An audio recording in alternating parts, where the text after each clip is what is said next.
No introduction needed. We're pretty much talking about theme songs today. I'm talking about theme songs like cartoons, TV shows, anime. Even though anime, it's called the openings and ending songs. But what are you gonna do about it? Basically, every single show on TV nowadays has a theme song, whether it be a cartoon, live action, sitcom, you name it. If you're a fan of like sitcoms like Friends or The Office, you can pretty much tell what the theme song is. Same with SpongeBob, other cartoons.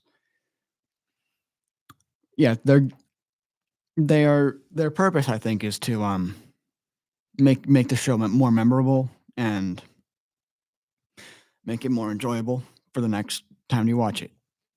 Even years later, like you could still, even if you haven't watched SpongeBob in like 10 years, you could probably just still memorize. You could still remember what the theme song is because everyone plays it. Everyone plays it nowadays. It's still playing on TV nowadays, and it's just memorable. It's also probably parodied a lot in other things, but I'm pretty sure it's copyrighted. What else would I want to say about that? Yeah, cartoon theme songs are a lot different from like live action ones, like sitcoms, dramas, stuff like that. Like for like kids stuff, it's like more like song. It's like more of a song, like more of an original song because yeah, it's like about the actual show. Like a Fairly Odd Parents or Ben 10, for example, they have lyrics about the show. Meanwhile, if you have shows like Friends or The Office is just instrumental, and Friends is literally just a show you could just listen to. That just has a name. I'm not sure the exact name of it, but like I'm pretty sure I've heard that song in like Walgreens or something. Like you could literally hear it on the radio if you even listen to the radio. What else do I want to say about that? And there are other theme songs that like don't even have any lyrics or like they're just short but sweet, like Breaking Bad. You just know what it is. Um, Forgive me, this is just a last minute idea, so I'm just talking about what I know for whatever reason. Anyway, and in Japan, like in anime, it's not called a theme song. Well, characters have theme songs if you're talking about JoJo or something, but then they're just openings. Usually, an anime, if it's 12 episodes, has only one opening. Half the time, you could skip it. But with some other anime, there's like I don't know why you would skip it if it's good music. Like they have good music. They have like music from like Japan and that because like obviously it's anime is Japanese. But anyway, what I'm talking about is like anime openings. Some of them are good. Some of them aren't. Even in the same anime, like in what I'm talking about, Death Note. The first opening is good. Like I never skipped an opening of that one. But the second opening, like the second half, I just didn't get it, so I just skipped it. Yeah, it's either you skip it. They give you the option. You can skip it or you don't. Actually, going back before I get back to anime, but there's one animated theme song that's my favorite, and surprisingly, it's not SpongeBob. It's Total Drama Island. If you don't even know what that is, just watch it on Netflix. You'll know, or just look up the theme song. And that's all I'm gonna say about Total Drama Island and Western media.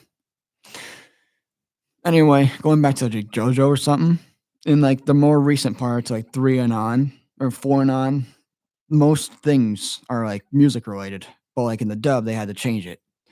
And like I remember one thing in like part 5, they had like a stand called what do you call it? Sticky Fingers. But in I think the dub, it was called Zipperman. Very original.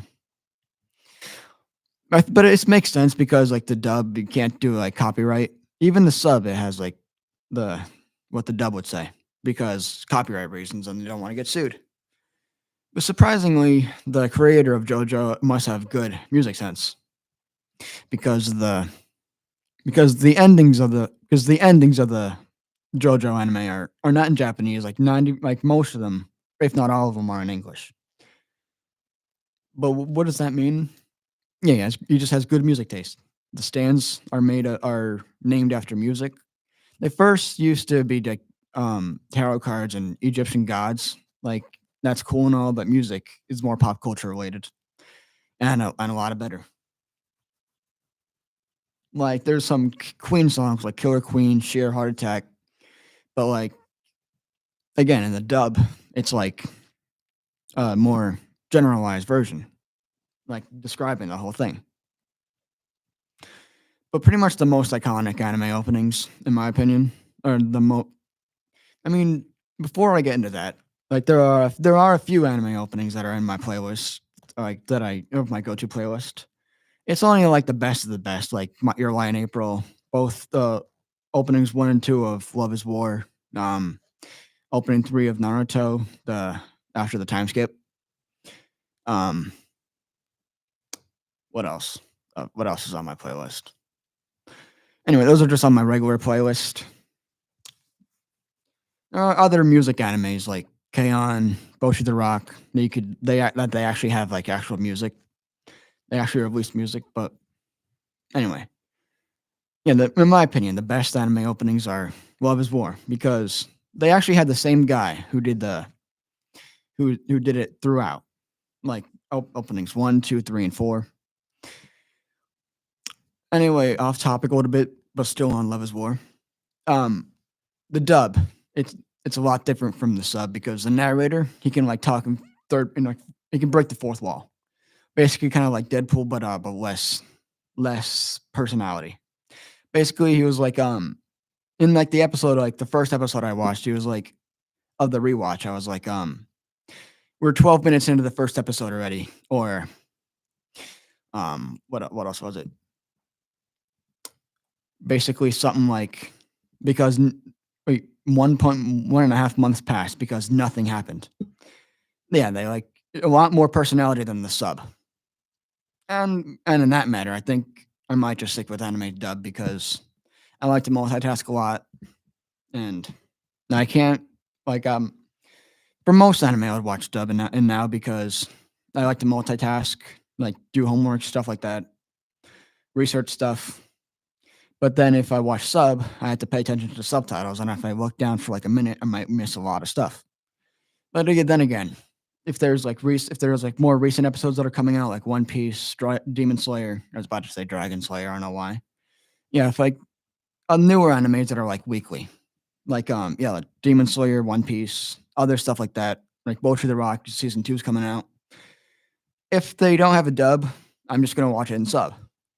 Well, but mostly I watch older animes, so like I'm gonna have to watch dub.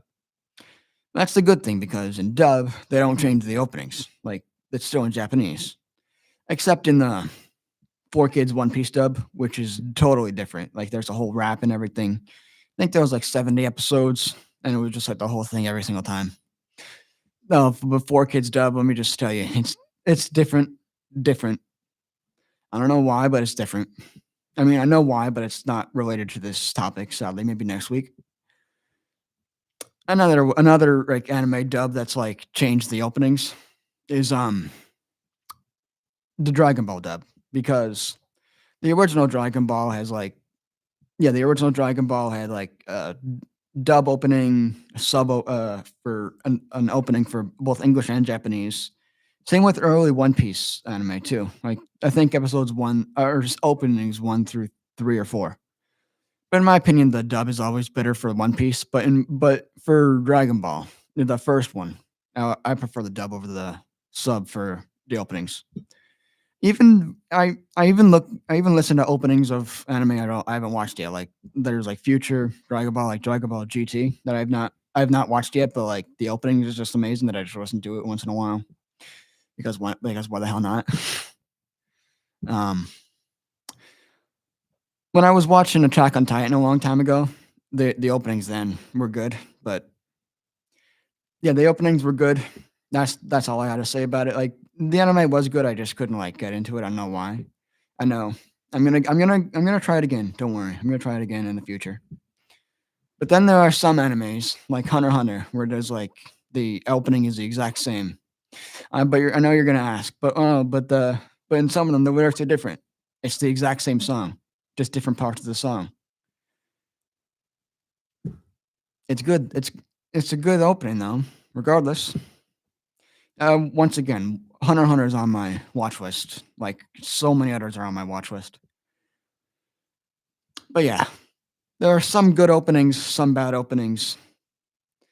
In my opinion, a lot of them are good. If it's, in my opinion, I don't skip. I don't skip it unless it's like absolutely terrible, like the second Death Note opening.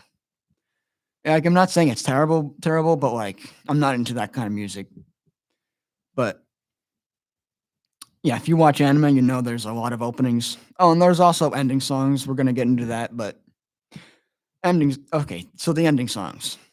Well, most of them are like okay at best, but like in more recent ones, like there was one with there's like dear friend Knuckletown. There was like there's like a whole thing of the opening, or there was like a movie with where they were basically making deer crackers with basically like that ending was like not like your traditional where it's just like basically basically the anime endings and most shonen ones.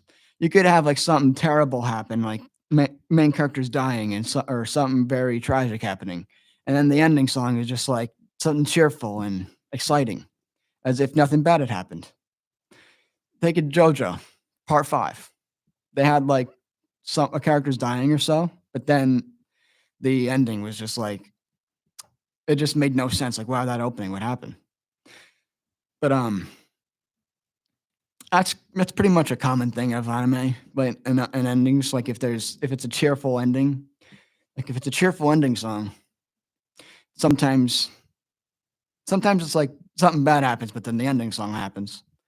But then sometimes, like what I'm talking about right now, is that in Year One in April, the first anime ending is amazing, but then once it changes, it was like, it's okay. But then at the very end, like the last scene of the entire anime, they basically play a slowed down version of the first ending, which made it a lot more emotional because it's actually a good ending song, and it's because you haven't heard it in a while, and it's bringing back the memories of when you first heard it. Anyway, and that brings me to my next topic, next to last topic of ending theme songs of cartoons in the Western media. Half the time, it's just like of instrumental versions of the theme songs, but SpongeBob is different. It has its own it has its own music sequence, and even in the movies, it had like Ocean Man from Ween, I think it was, and basically also off topic, but the only good SpongeBob movie was the first one. The second one was okay, and I refused to watch the third one. But anyway, what I remember from the second one though is that they had a rap at the end of the movie. I think it was like from the people who'd made Epic Rap Battles of History, but I mean that's what I think. So yeah, most theme songs in the Western world are short and simple, or just memorable. And in the Eastern media, it's just like an actual song cut down to like 1 minute 30 seconds. But in One Piece, like in the from like openings, like I don't know, seven up to like 25, it was like 2 minutes long. Great pacing from animes. For great pacing for One Piece. Like if the opening is 2 minute, if the opening is like 2.5 minutes and the episode is like 22 minutes, and the first like 2 minutes before the opening is like freaking what do you call it? Flashbacks and flashbacks or like recaps, flashbacks in the actual anime. Yeah, that's great pacing. Anyway, basically, if you skip some anime openings, I don't blame you. But if you skip them all, I don't know why you even watch it because you're not experiencing it right. And if you don't experience the actual theme songs of the parts, that's basically not good because you're not experiencing it. And if you want, and basically that's pretty much all I had to say.